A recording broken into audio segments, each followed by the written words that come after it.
Crunchy ang aming ulam. Sarap. Nilagay lang namin yan sa oven. Tapos na naman yung ano ko.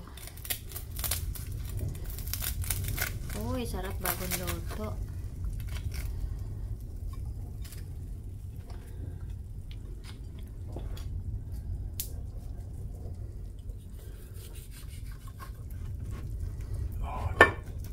Oh, bone. Bones, yeah.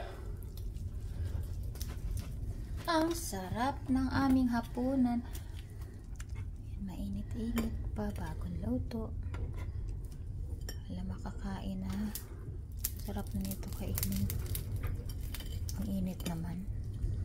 Ito na lang maliit.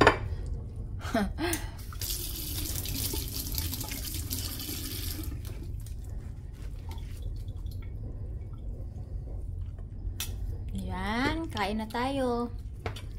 Yan ang aming ulam.